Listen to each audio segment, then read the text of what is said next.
Welcome to PrideScape, the official podcast of Pride Northwest, home of the annual Portland Pride Waterfront Festival and Parade, and much more. Each month, we will be bringing you the latest Pride Northwest updates and important news and information affecting Oregon and Southwest Washington's LGBTQ+ community. To learn more about Pride Northwest, visit our website at pridenw.org. And now your host and Executive Director of Pride Northwest, Debra Porta. Hi, everybody. Welcome to PrideScape. I'm Debra, your host and Executive Director for Pride Northwest. Typically, in these episodes, when we record, I'm hosting, and I'm usually hosting by myself. This time around, we're doing sort of a wrap-up of 2025 and the work that we did throughout the year. And for that, I want to welcome our Director of Programming, Ian Morton, who's joining me today. Hey, y'all. As Debra said, I'm Ian Morton, he, him pronouns, Director of Programs with Pride Northwest. And y'all, we made it through a year, did we not? And I'm really excited to be hanging out here with Debra and sort of talk about what that looked like for Pride Northwest. It was a lot. It was indeed. I think we're just getting started. Before we really get started, I want to definitely, I've said before, Pride only looks as good and is as successful as it is because of our community, because of our supporters, those of you who tune in to the podcast each month, supporting what we're doing here, our volunteers. There aren't enough words to describe the importance of our volunteers and the work that we're able to do and what we're able to be and do in the community because of our volunteers. So thank you all very much, and we hope you enjoy this review. Yeah. And without getting too deep into it, we've also just got to acknowledge that coming into January of 2025, a lot of cities, a lot of communities, and a lot of Pride organizations had to make the choice of whether to try to shrink into the background and not be noticed because of fear, or to resolutely choose to expand. And I feel like we saw both our amazing city, metro area of Portland, our community, and our organization. We made that choice to expand. We definitely made the choice not to hide. Yes. Yes, absolutely. That's an ongoing conversation. We're a year later, and we're having the same conversation looking ahead at 26, but we'll get to that later. At this point, we kind of want to go through, kind of look back at what we did in 2025 and some highlights, some high points, some things that we do and have done for a long time.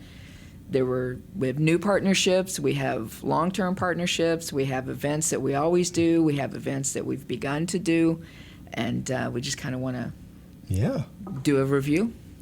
Yeah, and I love starting off with the fun things. I think keeping it celebratory is an amazing thing, and this year was the third year that Pride Northwest Incorporated produced the Pride Pageant. And I know we had a record number of folks who were coming to compete for those tiaras, those sashes, those medals.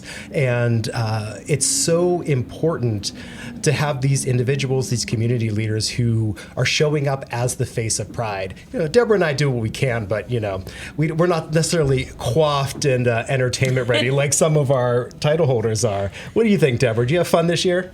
Yeah, it was a lot of fun. The Pride Pageant, for me and for Pride Northwest, is this opportunity to not just engage our community and uplift and support our performers, our artists, our creatives, folks who really have a lot of goals for what they want to do in and for the community.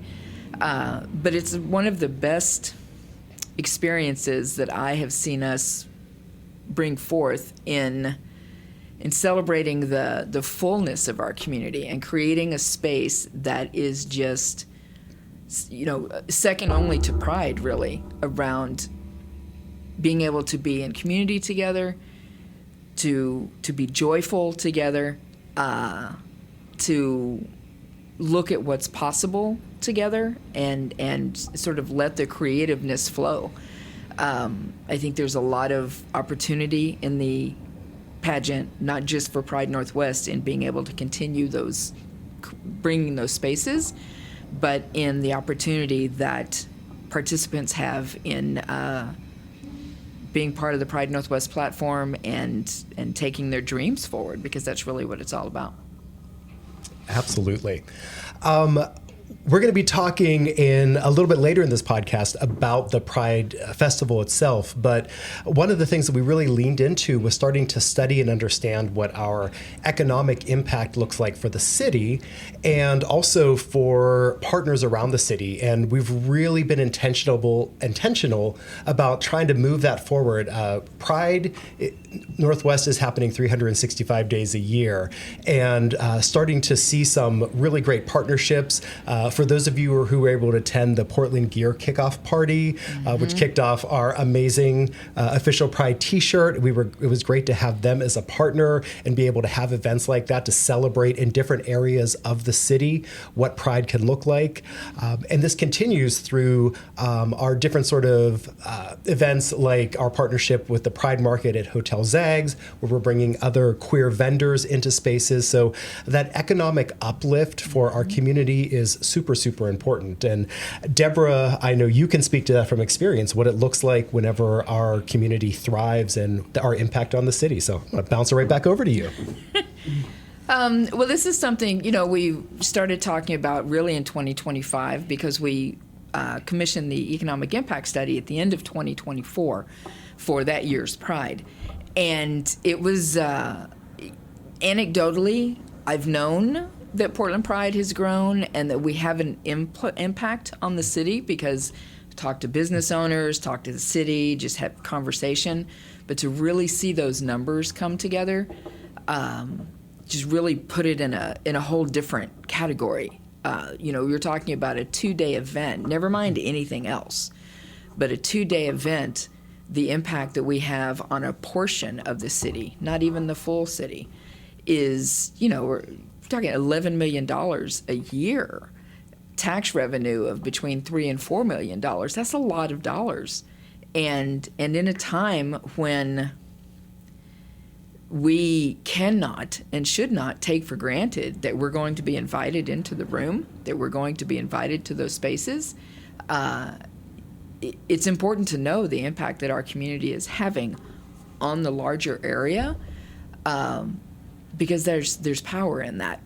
And that is part of the Pride story all the way back to the beginning.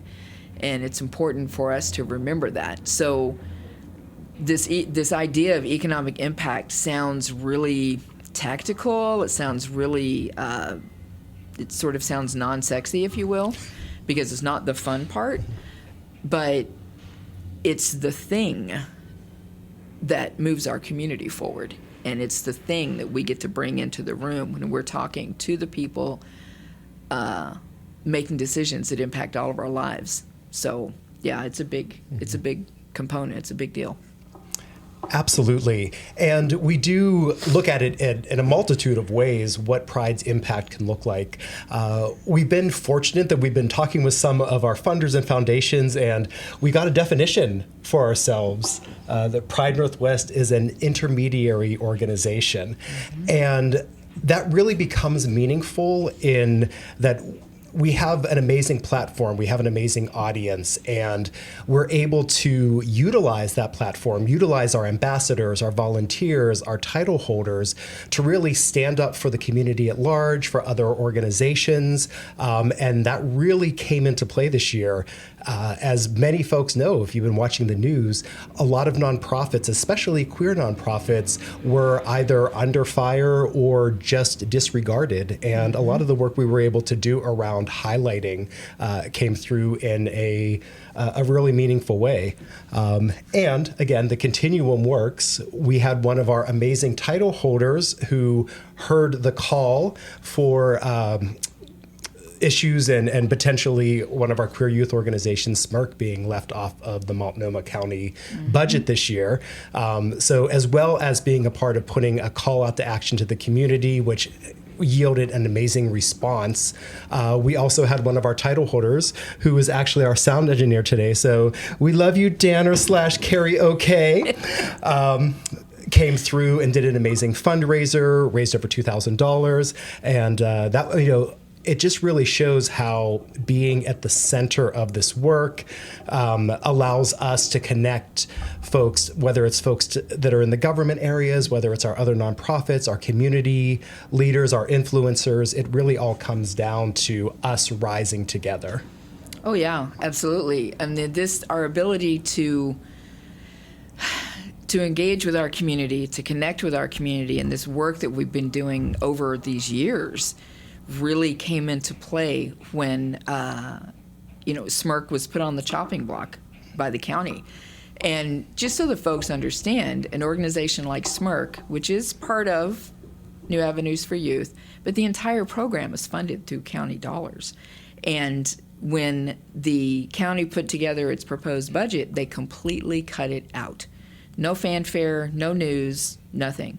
And then SMRC, the folks reached out to us to let us know, and really what we did was lean into our platform and lean into our connection with community to let folks know what was happening and what they could do about it.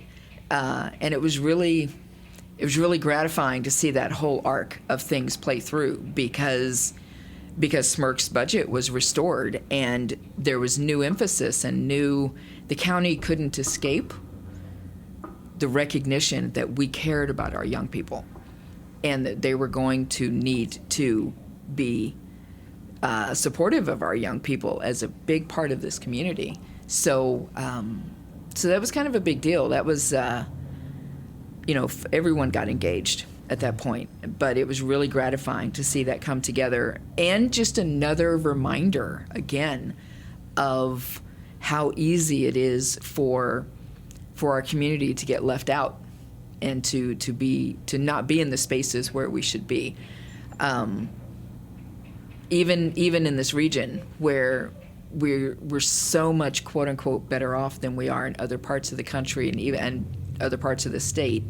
It doesn't mean that we're finished. It doesn't mean that it's easy. It doesn't mean that we don't have to work for it and fight for it, especially now. So that whole experience was just a really good reminder that we have to speak up and we have to make our voices known, and we have to make sure that decision makers know who we are and know that we're here and know that we're going to take action. Yeah, I think I'm gonna pull in the well-behaved pride organizations rarely make history. And this was really a portion of what happened before the Pride Festival and what could have been a time of fear. And when we get back from the break, we're actually excited to discuss the festival and parade itself. So we'll see you in a moment to talk about Pride 2025.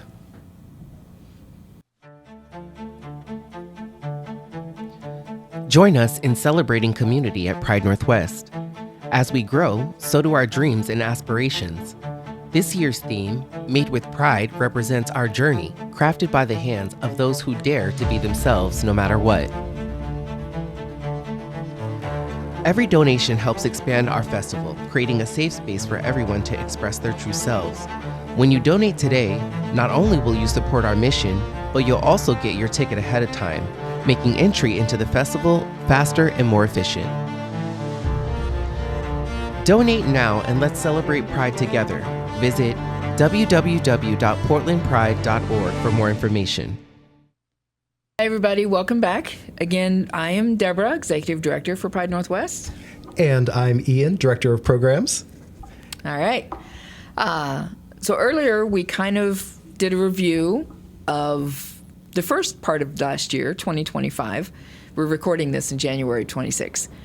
And now we kind of want to jump into the Pride Festival and Parade, the meat and potatoes, a heart and core of what it is that we do. So yeah, where do you want to start, Ian? Well, I think one amazing victory we had is, like so many other cities, we didn't lose sponsorship money. And I think that's something important that speaks to our core value of building relationship with our partners. This is true. I think it's important to recognize, even prior to that, is one, we held Portland Pride 2025 because there were prides that didn't happen in 25. There were prides in Oregon that didn't happen. Our smaller rural prides are really on the front lines. So we feel really fortunate that we were able to actually hold the event. So I can start there. But you're right. We have spent years developing relationships with our partners, with our sponsors, because they're relationships for us. They're not transactional. They're not. The vast majority of our sponsors come to us through our own community inside of those companies. They don't come from the marketing department, and that makes a real difference in how we engage and how they engage, because they want to lift up their community, and they're choosing Pride as the vehicle for doing that. But we've just spent a lot of time building that relationship, and I think it really literally paid off in 2025 because we didn't have loss of sponsorship. We didn't have, so many companies were, you heard about this all across the country, where large prides, small prides, they had partners backing out. And it was a scary conversation because, putting on Pride is expensive.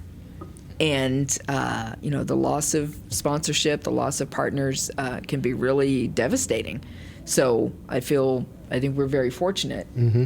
And I think the work that we do was paying off because they didn't walk away. Yeah. I mean, but it's fair to say that in January 2025, we were holding our breath a little bit to see how things were going to. And this really spoke to the fact that relationships pull through in a very different way than transactions do. Again, it's really at the core of what we do. Relationships with our community, relationships with the folks with whom we work it's at the center of everything. And I think that was really a beautiful part of the way Pride manifested this year, from the amazing local talent we have to our headliners. It was about building relationships, creating opportunities, and I feel like we had a fabulous, fabulous Pride. So I would like to speak to something that very personally touched me that happened at the Pride Festival, and that was the opportunity for one of our fabulous headliners, Frenchie Davis, to work with Bridging Voices, our LGBTQ plus choir here in the Portland area. I am a board member. I also have a daughter who sings, who's a couple years away from being able to join if she wants to. And when we talk about relationships, the way that Frenchie and her team came and talked with us about the opportunity to spend time with our queer youth here in Portland, and being able to facilitate such a rare opportunity like that through the Pride Festival, it just warmed all the cockles of my heart. And also, we've talked even with some of our partners who have said that was one of the most just heartwarming and tear-inducing moments that happened at the Pride Festival. So I'm super proud that happened under our watch. Oh, yeah. I mean, that was... okay, first of all, I haven't stopped fangirling over Frenchie, but, her team even reached out to me with condolences after my mom passed away. I mean, this is a special human being.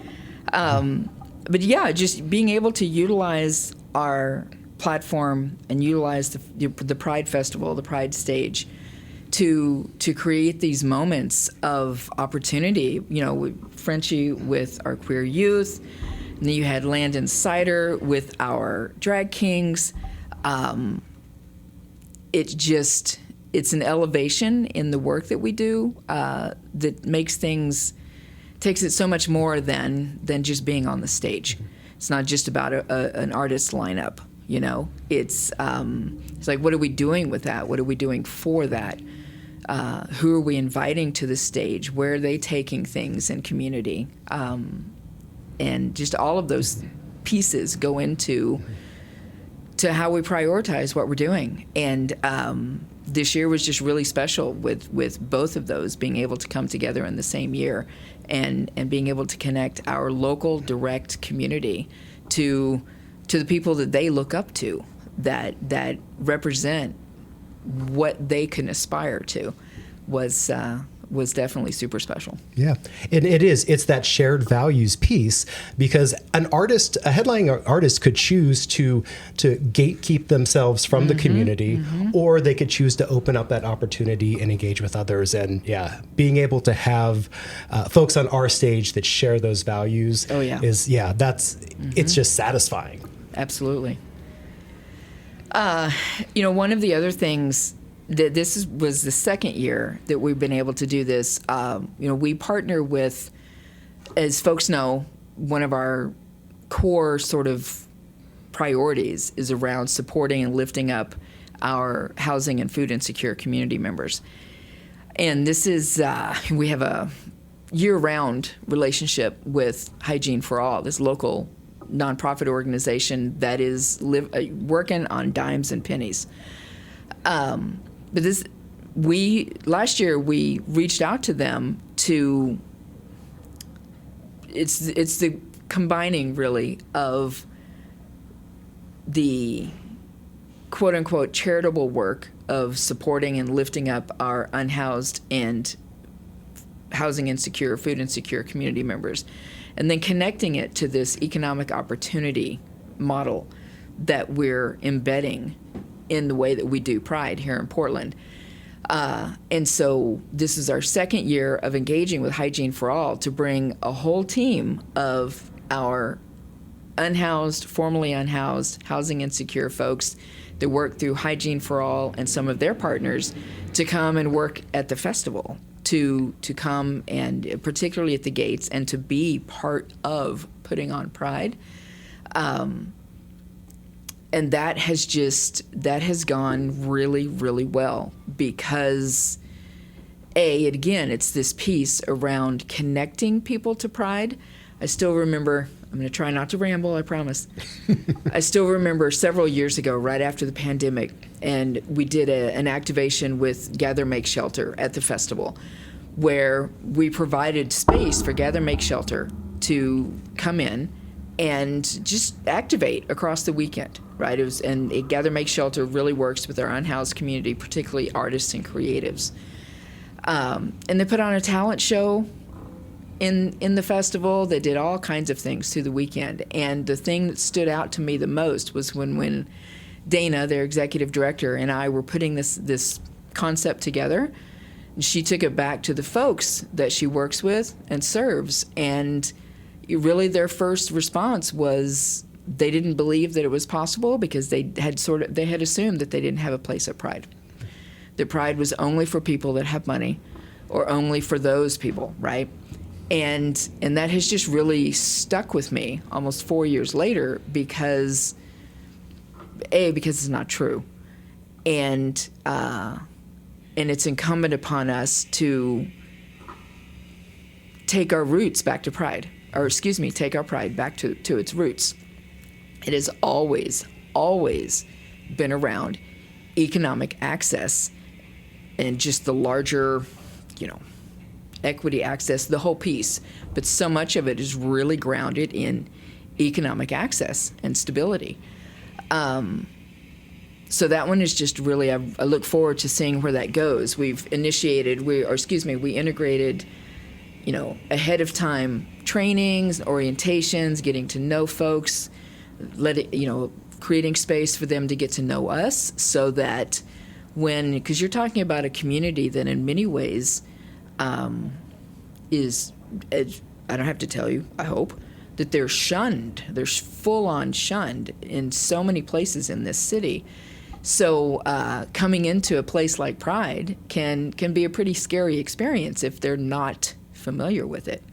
So I just really look forward to continuing that and continuing to use our platform to bring economic benefit and connection and continue to do that across our community. Yeah. That is what we do. For those of you who, I can't believe if you don't remember, but our theme this year was Dream Big. And we did dream big in a time when, again, it might have felt a little scary to dream big. We chose to do so anyway. Yeah. And our Pride Festival, as Debra was speaking to, it really does give us the resources, the funding to have an economic impact on our community. So much of what we take from the Pride Festival, what we earn at the Pride Festival, is directly invested back into our community through work with artists, through our work with our in-house community, youth, our seniors. But it's important that folks know every time that they choose to give that $10 donation, or every time they buy a VIP pass, all of the proceeds from those donations are going directly back into the community work that we do. Oh yeah, and at a very base level, the funding that comes in, it's paying for Pride. It's paying for, as Ian mentioned, it allows us to equitably pay our artists, our performers, the folks who are supporting the festival, all of these things, decent wages. And it allows us to keep improving the environment of Pride to ensure that our full community is able to access Pride. And it's a really complicated conversation, not complicated in the fact that it needs to be happening, but in how we're able to get there. Being on the Portland waterfront puts us in a space where we have limited control over how we're able to, for lack of a better way to put it, treat the land, treat the space. And so we have invested and will continue investing heavily in augmenting the space to ensure that folks are able to access it, particularly folks who utilize mobility devices and that sort. Installing the accessibility sidewalk, we're working on expanding the space. Our ASL program, if you will, is a model, honestly, for other prides at this point. We work with an amazing team, really for the last decade plus, in building an ASL environment inside of Pride that not only makes the stage accessible to folks with limited or no hearing, but also creates an environment that invites that part of our community into the space that is theirs, and ensuring that they know that Pride is a place for them. And we will definitely continue to do that and to expand that. So, there are other things. Every year we go back and we review, okay, how did this play out? How did this work? Where do we need to improve? What's the thing that's missing? What worked well, what didn't? And we'll continue to do that. And this area of accessibility in all of the different ways will continue to be at the top of our priority list. Wow, if you can believe it, this is just part one of our 2025 recap. So we thanks everyone who is listening. Please stay tuned for part two, where we cover the second half of the year, as well as looking to the future. Make sure that you are subscribed to our newsletter. You're following our website to keep up on the day-to-day things and a lot more details than we're able to do in our little podcast. As Debra said, Pride is meant for everyone, and you're part of everyone.